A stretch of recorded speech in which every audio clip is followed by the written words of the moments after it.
This favoritism made David the family's darling, and I didn't mind it while we were growing up. However, problems began when he started bullying and mocking me for being different from him. He would tease me about my height and the fact that I wore glasses. He would sneak into my room, read my diary, and then complain to my mom about what I had written. When I yelled at him and complained to our parents about him invading my privacy, they would laugh it off, saying it wasn't a big deal.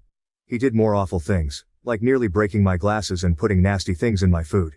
He even once put little stones in my cereal, but luckily, I found them before they could damage my teeth. When I told my mom, she dismissed it, saying this is how brothers bond. Whenever we fought, David would zero in on my insecurities to insult me. We went to the same school, so he knew I was being bullied by a few kids. Instead of supporting me, he sided with the bullies, calling me names like ugly loser or hairy monkey, and encouraging them to physically harm me, saying I was just a big failure. Another time, during a fight over something trivial that I can't even remember, he told me to kill myself. While I could easily brush off most insults, that one really hurt because I was struggling with my mental health at the time. I'm doing better now, but it was devastating to hear that my own brother wanted me dead. Since Dad was often at work and Mom didn't seem to care much, she even scolded me once, claiming it was my fault for irritating him. Things progressively worsened. During high school, there was a shocking incident when David attempted to set my hair on fire, and unbelievably, our mother defended him, claiming he was merely playing. Seriously, who behaves like that? Thankfully, my dad eventually sided with me and pointed out the gravity of the situation. He even threatened to call the police on David. This moment was a real eye-opener for my brother, as he had never faced any consequences for his actions before. He was genuinely stunned, and my dad made it clear that enough was enough and that David needed to start respecting his older brother. Later, Dad came into my room to talk. I never expected his support because he always told David how similar they were, which was true. Dad admitted that he had waited for years, hoping David would mature, but he was slowly realizing that David was becoming a big bully. Hearing this from my dad was incredibly validating, and I almost broke down in tears. I confessed everything David had done to me over the years and even mentioned the bullying at school. My dad was shocked at how much I had endured. The next day, he spoke to the principal to ensure the bullies were warned about severe consequences if they continued. Later that evening, Dad enrolled me in MMA at our local gym, telling me I needed to man up and stand up to bullies in my life. I admit that a nerdy kid like me trying to learn to fight might have seemed laughable, but I was very focused. I managed my time well to balance my studies and daily workouts, and the MMA classes completely changed my life and physique. One day, David was up to his antics again. He stole my pocket money, which we received for helping with chores. I had been saving it for a while. David sneaked into my room and took it. I caught him just as he was about to cycle off with his friends. I demanded he return my money, but David mocked me, saying all I could do was run to Daddy for help. I don't know what came over me, but I punched him in the face. He was stunned, fell backward, and I retrieved my money from his pocket before throwing him back down. David started crying loudly, which was quite comical. However, my mother rushed out to help him and find out what happened. When she learned I had fought him, she was surprised and reprimanded me, saying I should be a better role model for David, who seemed to enjoy seeing me scolded. My mother also complained to my dad about my behavior, saying I needed to be controlled. My dad grimly asked both of us to explain ourselves. I told him how David had stolen the money I had worked hard for and saved, while David tried to justify it by saying he needed the money for a date, and that as his brother, I should help him. However, Dad told David he was lucky I only punched him for stealing because anyone else would have called the police. He continued to tell David that he had no right to take others' things without their consent. David didn't like that and threw a tantrum, likely hoping our mother would side with him, but Dad remained firm. When David realized he wasn't going to be punished for being hit, he screamed how much he hated me and ran back to his room, locking himself in. Following that incident, David began to distance himself from me. He had finally understood that he couldn't bully me anymore, and that even Dad had stopped supporting his antics. For the first time in a long while, I felt like we were equals. Though he could no longer physically harm me, he resorted to verbal insults when our parents weren't around. His behavior worsened with age, becoming angrier and more short-tempered each year. When I approached him with a question, he would ignore me and walk away, muttering insults like nerd or loser under his breath. If he needed to communicate something, he would relay it through our mother instead of speaking to me directly. When I questioned her about why David couldn't just talk to me, she would urge me to be more understanding. I couldn't tell if it was just puberty or genuine hatred. Over time, dealing with his comments became unbearable, and I longed to move out and get away from him. I repeatedly asked my mother to mediate a sit-down conversation for us to resolve our issues, but she always refused, saying she didn't want to get involved. When I asked her opinion on why David treated me this way, she would brush off the question. Eventually, I left for my dream university, having earned a scholarship as a top student. My dad threw a party for me, and even my mom seemed proud. However, David remained aloof and distant, barely acknowledging my achievements. The day I left for university was a mix of excitement for the future and relief to escape the toxic home environment. The first few months at university were liberating. I made new friends, enjoyed my classes, and started to build a life separate from the oppressive atmosphere of my childhood. The constant fear of David's verbal attacks lifted, giving me a newfound sense of peace. During my second year, I met my wife Karen at a frat party through a friend, and we immediately clicked. Coming from a religious background, having kids outside of marriage was frowned upon. However, when we discovered she was pregnant in our final year, we decided to marry right after graduation. Our wedding was a small but joyful ceremony. Our parents were happy for us, and we enjoyed the celebration. At that moment, I believed Karen was the love of my life. I had always envisioned a monogamous relationship, one woman to come home to and share my life with. Despite other women showing interest over the years, I never pursued anything because I was genuinely content in my marriage. Karen was my dream girl, and I never wanted to hurt her. However, I later uncovered 2 incidents of infidelity in our marriage. One was an intermittent affair with her married co-worker that spanned several years, and the other was a brief fling with an ex-boyfriend during a visit to her family. Some might think I was naive, and looking back, I can't completely disagree. Each time we separated for a while, I chose to forgive my wife. I didn't want to raise our child in a broken home and believed we could overcome these obstacles. The affair with her co-worker happened when we were young, and I attributed it to youthful mistakes and poor judgment. For a period, things seemed to get better. Although I could never fully trust her again, I did my best to set aside my doubts, knowing that if I chose to forgive, I had to genuinely work toward a fresh start. It's been 4 years since her second betrayal, and I felt confident in my decision to give her another chance. Karen seemed to have changed, and we were genuinely happy, planning our family's future. However, 3 months ago, my world was shattered once more when she revealed that she had been having a long-term affair and suggested that our son might not be mine. Her words struck me like a ton of bricks. A mix of shock, betrayal, and disbelief overwhelmed me. I struggled to comprehend the enormity of her confession. In a daze, I managed to ask why she had kept such a significant secret and how she could have done something so devastating. Her reaction was cold and indifferent, as if she were detached from the pain she caused. Her vague responses left me with more questions than answers. It was a surreal and painful moment, confronting the shattered trust and uncertainty about my own family. I continued to press Karen for the truth because I felt I deserved to know the father of the child I had been raising since birth. Ultimately, she admitted it was David. My eyes widened in shock as I asked Karen what she meant. She explained that she and David had become friends when I introduced her to my family, and she stayed with us from Thanksgiving until New Year's. David, usually cold to me, was warm and polite towards her, which made me glad because I didn't want Karen to feel unwelcome. Karen wanted to be accepted into my family, so she spent significant time with my mom whenever possible. She noticed the rift between David and me and questioned me about it. I opened up about our strained relationship and explained that we might never repair it due to his unresolved feelings. Karen understood but started including David in our outings, hoping it would help us bond. Whenever we planned to watch a movie, she invited David, and we watched whatever he chose. During this time, David and I exchanged a few words, which was an improvement compared to his usual silent treatment. I remember Karen and David hanging out and playing video games together, but I never thought much of it. Karen told me that one day, David opened up to her about his struggles and a recent breakup. Feeling vulnerable, he struck up a friendship with her. She mentioned that he would harmlessly flirt with her when I wasn't around, and eventually, things escalated beyond her control. The vision of my wife and brother sleeping together made me feel sick. Karen confessed that she felt guilty afterward and left him, which matched her abrupt decision to go home instead of spending New Year's with me. Although I tried to convince her to stay, she was adamant about leaving. When we met back at college after the holidays, she was her usual cheerful self, so I didn't question anything. 2 weeks later, we found out she was pregnant.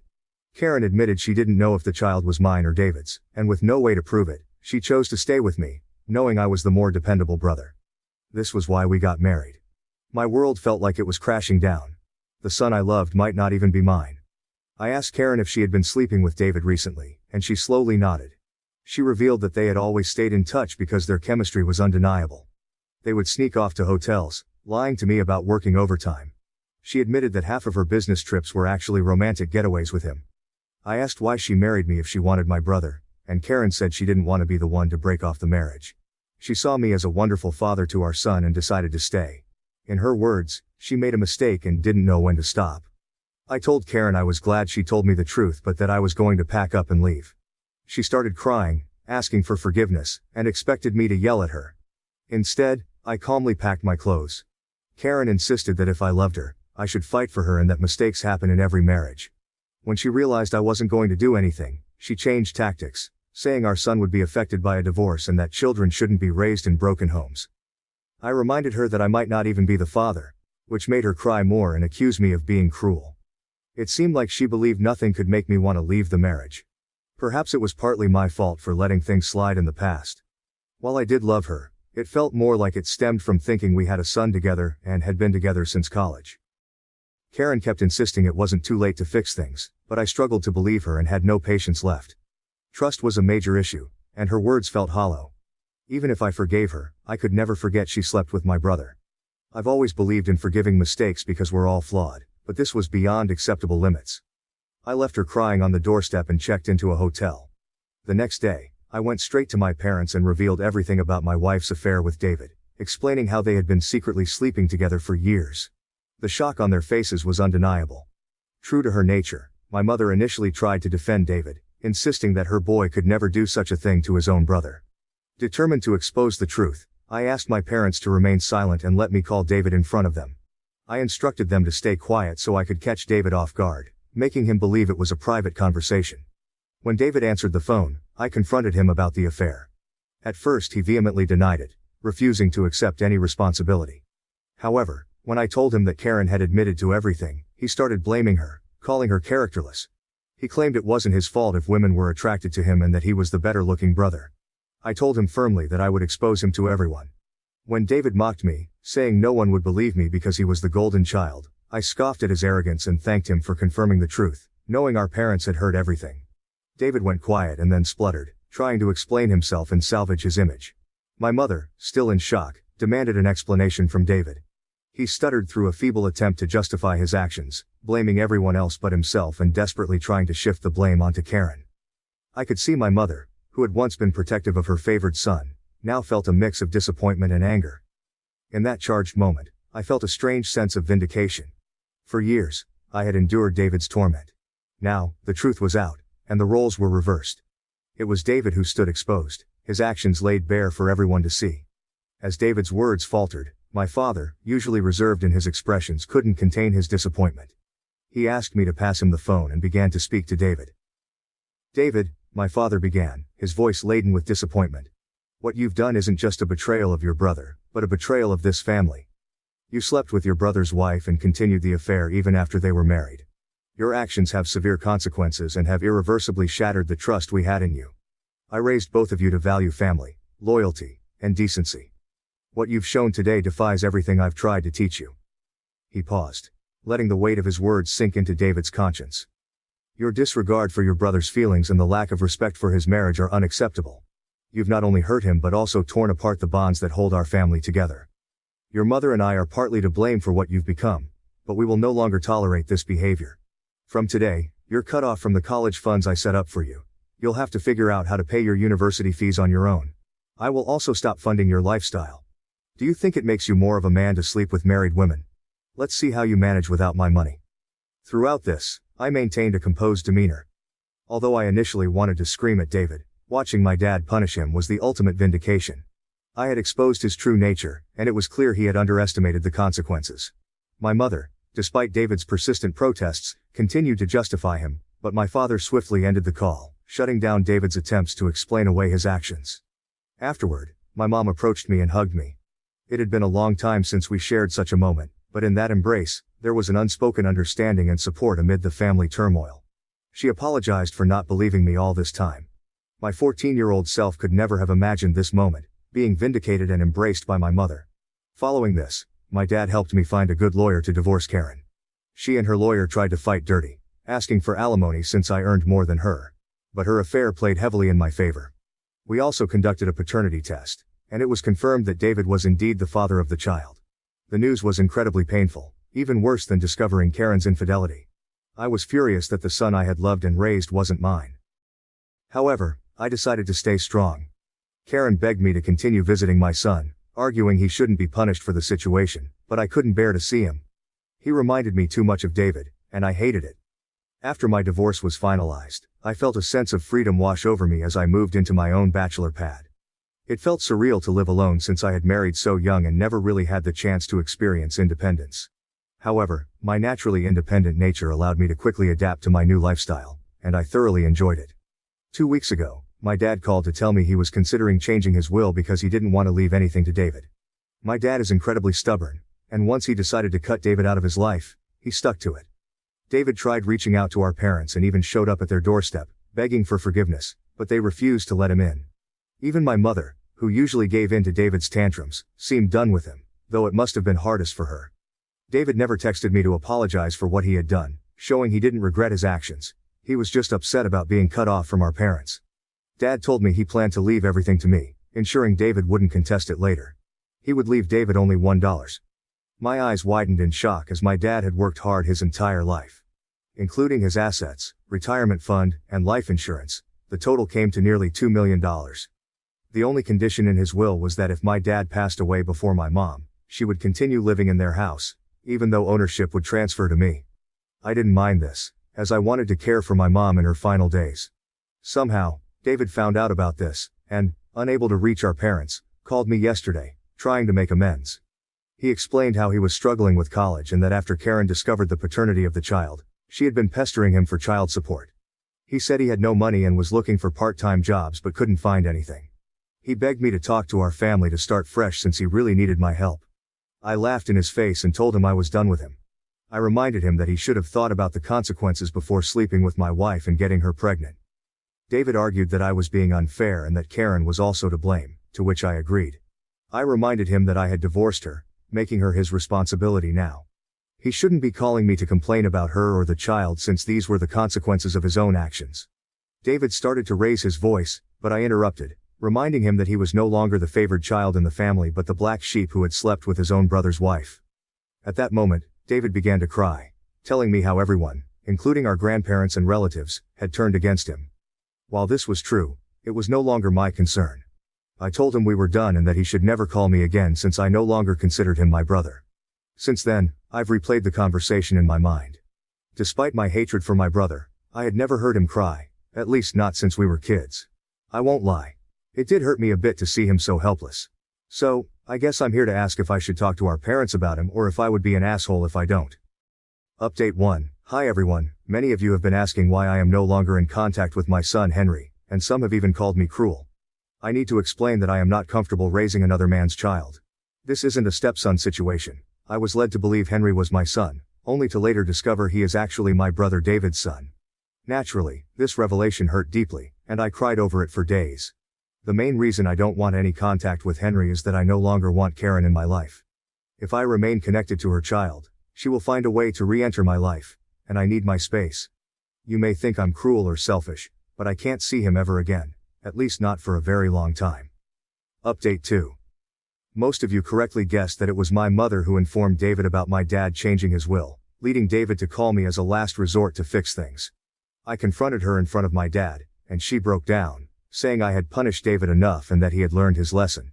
My dad firmly told my mother that if she believed what David did was forgivable, then he could no longer stay married to her because he could never forgive such a betrayal. This threat silenced my mother. My dad made it clear that if she ever talked with David again and we found out, she could pack her bags and leave. As I mentioned, my dad is very stubborn. Hopefully my mother will learn from her mistakes. Update 3. Reddit.